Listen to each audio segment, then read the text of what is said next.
Hello friends, welcome to you Ustad. In this video we will be dealing with some random MCQs on cooperative societies. Since this is my I have already made some MCQ videos. This is the 7th video in the series, only dealing with the MCQs on cooperative societies and the relevant portion of the syllabus. I expect you to take a pen and paper and note down your answers, since you are going to appear in the examination and you are expected to know all of the answers. सो ये आपको ऐसे मत करेगा।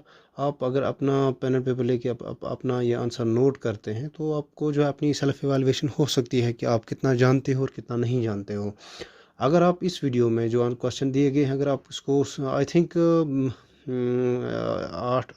8 तक या 8+ अगर आप score करते हो तो आप बहुत अच्छा स्कोर कर रहे हो, दिस द बेस्ट स्कोर है। और ये जो है आई थिंक ये जो है आपका जो स्कोर है, आपको जो है शायद आपको एंट्रेंस ये जो एग्ज़ाम होने वाला है उसमें जो आपको बहुत हेल्प करने वाला है।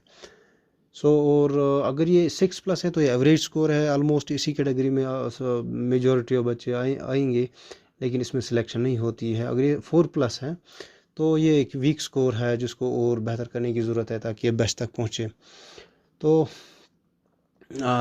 वीडियो के एंड पे मैं एग्जामिनेशन के लिए एक टिप आपको बोलूँगा, तो जो I think most of the students के लिए हेल्पफुल होगी। और since I take lot of time, it takes me a lot of time to actually search for these MCQs, to make them and to read all about and to make them very much correct for you. तो मैं आपके लिए एक एक घंटा use करता हूँ अपने टाइम में से। तो मैं आपको सिर्फ 4 सेकंड आपकी टाइम में से आपका लूँगा, जिसमें आप जो है सब्सक्राइब बटन को प्रेस कर लेंगे और लाइक बटन भी प्रेस कर लेंगे, जिससे हमें इंकरेजमेंट मिलती है। वैसे भी यूट्यूब का कहना है कि it takes only 3 seconds to press this subscribe button, so please press it before I proceed. So the question number 1 in the series is, at which of the following places NCDC does not have its regional office? यहाँ पे original लिखा है तो original होगा ये यहाँ पे, sorry 1 second।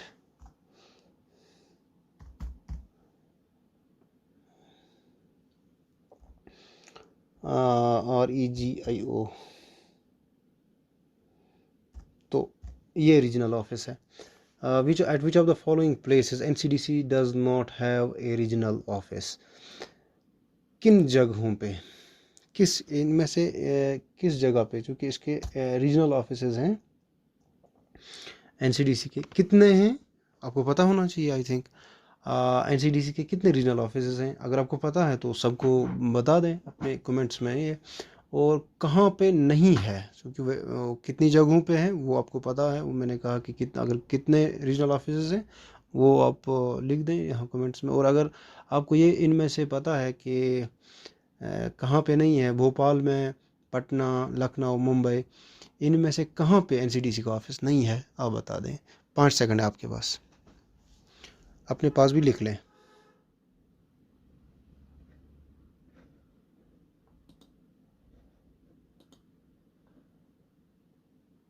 So the answer is Mumbai. Mumbai में एनसीडीसी का ऑफिस, रीजनल ऑफिस नहीं है। युवा सहकार एक स्कीम है for the development of cooperatives in India. It provides more incentives, क्योंकि इंसेंटिव्स तो देता है हर एक को, लेकिन ज़्यादा इंसेंटिव्स किन को देता है? नॉर्थ ईस्टर्न रीजन में जो ये कोऑपरेटिव्स हैं उनको, एस्पिरेशनल डिस्ट्रिक्ट्स उनको, वुमेन कोऑपरेटर्स हैं यहाँ पे। आप इस पे ज़्यादा ध्यान नहीं देना, यहाँ पे स्पेलिंग मिस्टेक्स हो गई हैं जल्दबाजी में। तो किन को ये जो है युवा सहकार एक स्कीम है, ये एनसीडीसी के ही थ्रू शायद स्कीम है, तो किन किन किन को जो है ये ज़्यादा इंसेंटिव्स देता है उनको प्रमोट करने के लिए? North eastern region, aspirational districts, या वुमेन कोऑपरेटिव्स, या all of the above.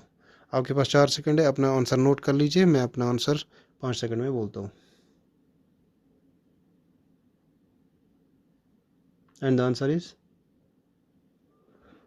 Answer is D, and answer is D, all of the above. ये इन सारी जगहों पे जो है इंसेंटिव्स प्रोवाइड करता है, तीनों जगहों पे, वुमेन कोऑपरेटिव्स को भी और नॉर्थ ईस्टर्न स्टेट्स को भी और एस्पिरेशनल डिस्ट्रिक्ट्स को। तो जेके में, जम्मू एंड कश्मीर में कौन कौन से एस्पिरेशनल डिस्ट्रिक्ट्स हैं वो आप पता कर लीजिए। तो E Shakti scheme by NABARD was launched in, E Shakti जो नाबार्ड की स्कीम है ये कब लॉन्च की गई? ई शक्ति जो नाबार्ड की स्कीम है ये कब लॉन्च की गई, ये आप बताएं कब लॉन्च की गई। आपके पास 5 सेकंड है, 2014, 15, 16 और 17, ये बता दें।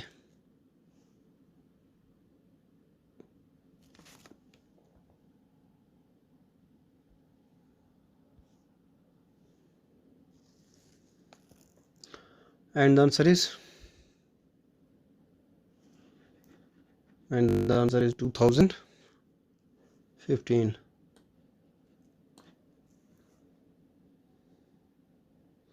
Who is the director of banking institute of rural development? Banking institute of rural development जिसे हम BIRD, BIRD भी कहते हैं। BIRD किसके अंडर आता है वो भी आप अगर किसी को पता है तो लिख लीजिए, सबको बताइए कि BIRD जो ट्रेनिंग इंस्टीट्यूट है कोऑपरेटिव्स का, तो ये सबको बता दीजिए। ये इसका ऑफिस कहाँ पे है ये भी बताइए। बैंकिंग इंस्टीट्यूट रूरल डेवलपमेंट, इसका जो है ऑफिस कहाँ पे है, किस स्टेट में है ये, इसका हेडक्वार्टर कहाँ पे है और ये कब इस्टेब्लिश हुआ था, अगर किसी को पता है तो बताइए।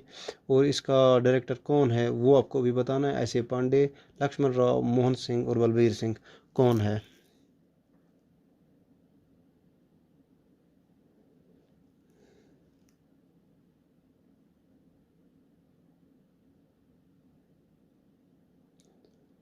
And the answer is A Pandey.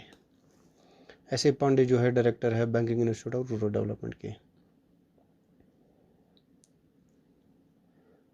Who is the father of cooperative training? एक क्वेश्चन मुझे मिला था, किसी फ्रेंड ने किसी एक ने एस्पिरेंट ने पूछा था मुझसे, who is the father of cooperative trainings? Cooperative training तो फादर ऑफ कोऑपरेटिव्स है, दूसरा कोऑपरेटिव ट्रेनिंग्स का फादर कौन है?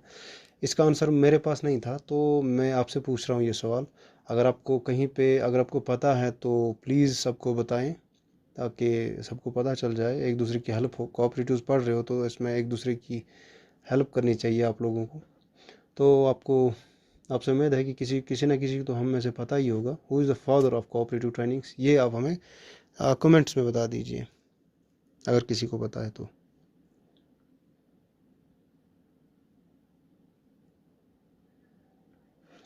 तो how many directors are in the board of directors of NABARD? Board of directors of NABARD, ये नाबार्ड के बोर्ड ऑफ डायरेक्टर्स में कितने ये डायरेक्टर्स होते हैं एक्सक्लूडिंग चेयरमैन? एक्सक्लूडिंग चेयरमैन के बगैर वहाँ पे कितने होते हैं? How many directors are in the board of directors of NABARD excluding chairman? यानी चेयरमैन के बगैर बोर्ड ऑफ डायरेक्टर्स में जो है वहाँ पे कितने कितने ये जो है डायरेक्टर्स होते हैं और कौन उनको जो है अपॉइंट करता है?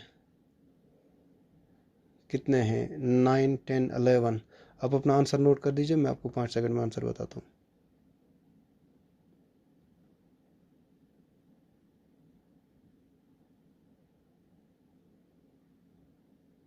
And the answer is none of the above, none of the above, D part.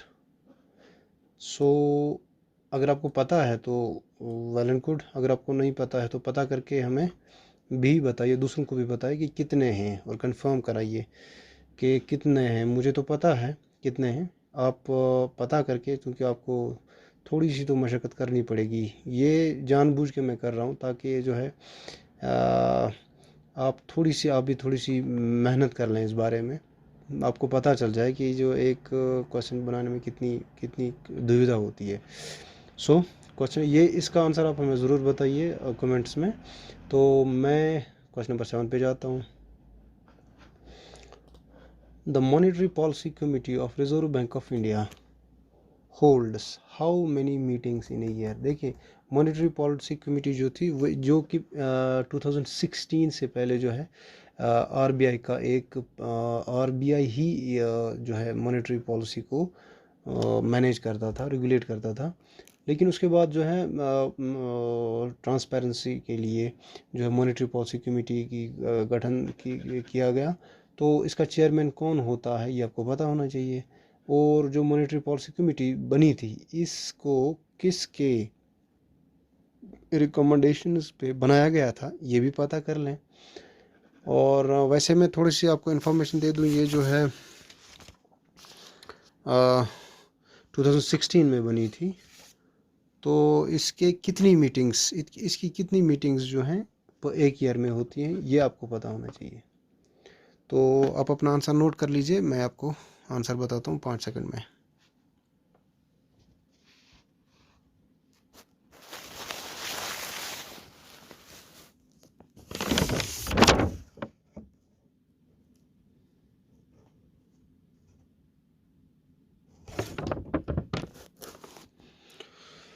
और इसका आंसर है 4 मीटिंग्स। ये जो है 3 महीनों में एक बार एक मीटिंग करती है, जायज़ा लेती है मॉनेटरी पॉलिसी का। ये जो है उर्जित पटेल कमेटी ने रिकमेंड किया था, उर्जित पटेल कमेटी इन 2016। और इसके जो मेंबर्स हैं वो 7 होते हैं, 7 मेंबर्स इसमें आते हैं। और लेकिन जो उर्जित पटेल कमेटी ने रिकमेंड किया था वो पाँच मेंबर्स की कमेटी रिकमेंड किया था, लेकिन गवर्नमेंट ने फिर 7 मेंबर्स की कमेटी बनाई। वो इसका चेयरमैन जो होता है, इसका chairman, who is the chairman of the monetary policy committee. इस टाइम इसका मॉनेटरी पॉलिसी कमेटी का चेयरमैन कौन है और आ, वो आप मुझे बताइए प्लीज़, ताकि सबको पता चल जाए। The total number of cooperative societies registered in India are, यानी टोटल नंबर ऑफ, ये तो आई थिंक सबको पता होगा इस टाइम। अगर कोई सीरियस कैंडिडेट होगा उसको तो ज़रूर पता होगा कि total number of as per official figures क्या हैं। Total number of cooperative societies registered in India पता होना चाहिए आपको। अगर आपको अभी तक ये पता नहीं है तो आप शायद या तो आप सीरियस नहीं हैं या तो कुछ और है, प्रॉब्लम है आपकी स्टडीज़ में। तो अभी भी आप ये सब चीज़ें पता कर सकते हैं, अभी कुछ बिगड़ा नहीं है। हाँ, टोटल नंबर ऑफ़, क्योंकि ये तो स्टैटिस्टिक्स हैं, आपको पता होनी चाहिए। टोटल नंबर ऑफ़ कोऑपरेटिव्स कितने हैं, रजिस्टर्ड कोऑपरेटिव्स कितने हैं? 98,100, 98,585, 92,800, 95,858 कितने हैं? कितने हैं? And answer is B, 98,585। Question number 9, out of एक सेकंड, ये जो है आपकी स्क्रीन से थोड़ा हिस्सा इसका बाहर है। Out of total cooperatives in India what is the percentage of urban cooperatives, यानी टोटल में से अर्बन कोऑपरेटिव्स कितने परसेंट हैं? तो बाकी आपको खुद भी पता चल जाएगा रूरल कितने हैं, मैं आपको अर्बन बताता हूँ। तो आप अपना आंसर लिख लीजिए, मैं आपको आंसर बताता हूँ 5 सेकंड में।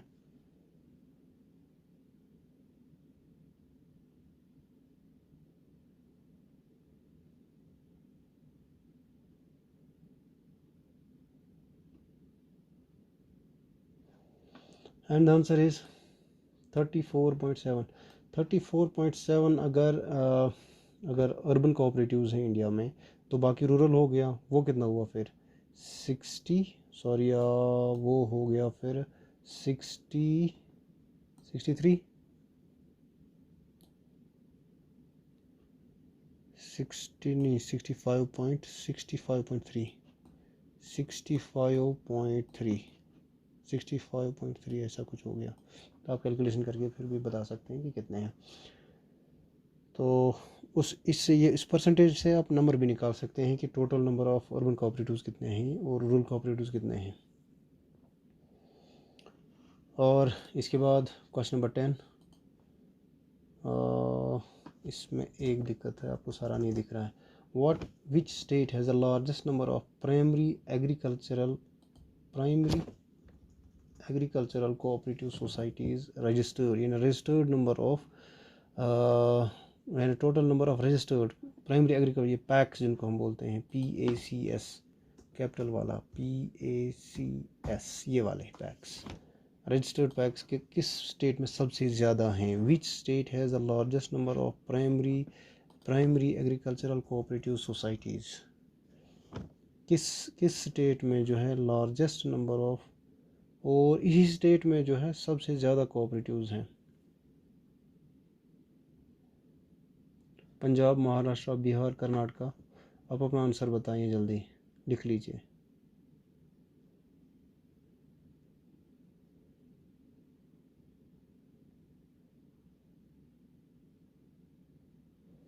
And the answer is Maharashtra. Answer is Maharashtra. So I hope कि आपने अच्छा परफॉर्म किया होगा। आई थिंक कि इस स्टेज जो है, इस स्टेज पे एग्ज़ाम के यू शुड बी अबव, आपको 8 के अराउंड होना चाहिए आंसर्स में। अगर आपका 8 से 8 आता है तो इन्हें इन 10 में से आपने 8 किए हैं तो आप बहुत अच्छे हैं, आपने बहुत अच्छी मेहनत की हुई है। Best of luck.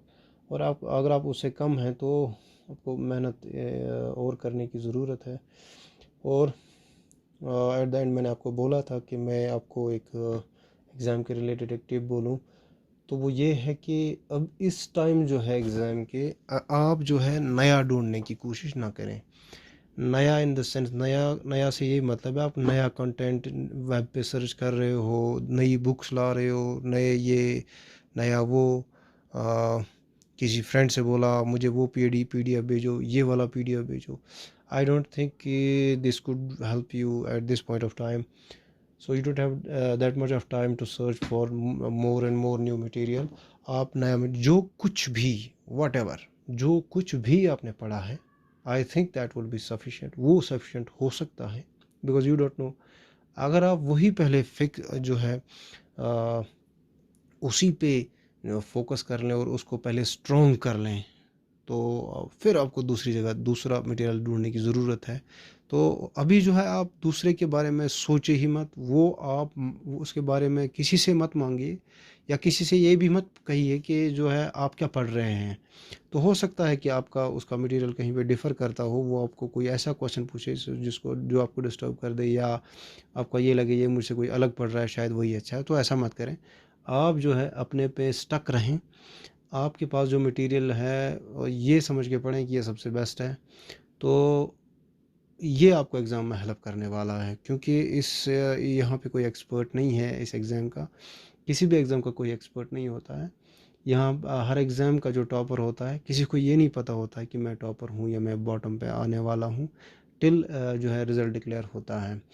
तो इसलिए मैं आपको यहाँ पे यही सजेशन दूंगा कि इस टाइम आपके पास जो कुछ भी है उसी पे रिलाई करें, इधर उधर न जाएं। जब आप वो कंफर्म कर लें कि वो आपको सारा याद हो गया, फिर आप दूसरी जगह जा सकते हैं, दूसरे मटेरियल पे। सो आई होप कि आपकी सिलेक्शन होगी, तो और आप असिस्टेंट इन आने वाले 6 महीनों में असिस्टेंट रजिस्ट्रार की पोस्ट पे होंगे। So best of luck for your future. Thanks a lot.